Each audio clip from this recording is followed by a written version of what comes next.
We all experience trauma at some point in our lives, whether by abuse or accident or crime victimization, illness, loss.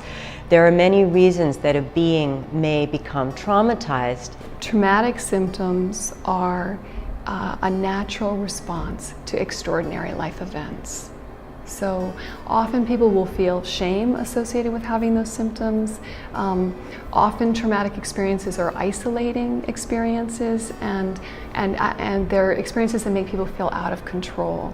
And so when they have the symptoms, often those same feelings will come up again. It is important to note that a trauma is not the event itself. The car accident is not the trauma. That is the traumatic event. Trauma is what is held in the being, especially in the brain, but it's also held in the body because we are all integrated beings. It's a little bit like the rug was pulled out from under you. There's a sense of, whoa, this isn't something I can cope with. When people are feeling really triggered in trauma and or just really like their nervous systems are feeling really agitated, they're really stressed out, and or the mind is racing, it's like you can get really caught up into that experience of spinning. They've often become very emotionally reactive, sometimes bodily reactive, and thinking can become very inflexible and polarized. But there are patterns of trauma that we're going to talk about, including the patterns that happen in the brain. Starting with the cerebellum, this is where your involuntary functions are governed and is also our place of instinct, where we have our reactions. And in the limbic system is housed our memory, especially our sensory memories. This place is also where our emotions and our feelings are based. Coming up to the top of the head, we have the cerebrum. And there are many parts to the cerebrum, but just to basically say that here is our intellect. This is where thinking takes place, our rational, logical, practical thinking. In a traumatic situation, our intellect shuts down. The cerebrum is overwhelmed and freezes, whether it's just for a few seconds or for a long period of time. And all of the sensory input from that experience pours into the limbic system and is stored there.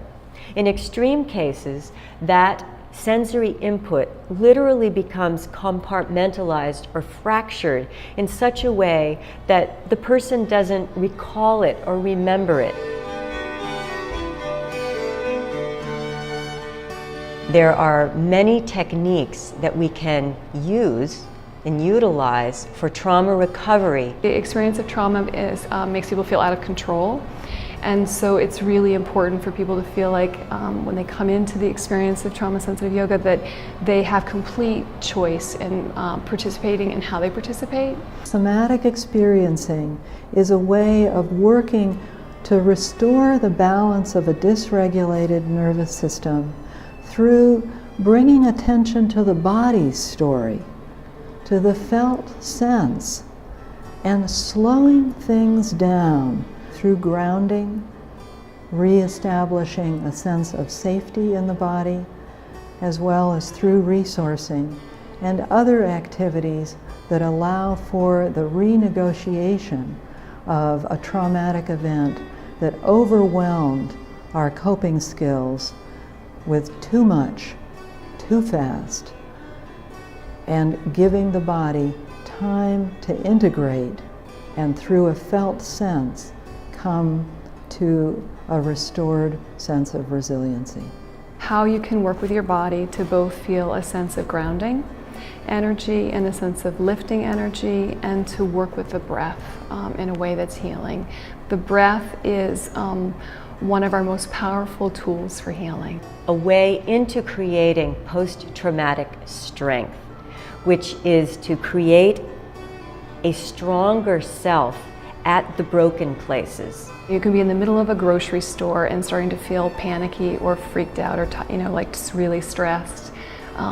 And you can begin to connect to the breath in the body, feel your feet on the ground, and begin to come back into yourself in that way.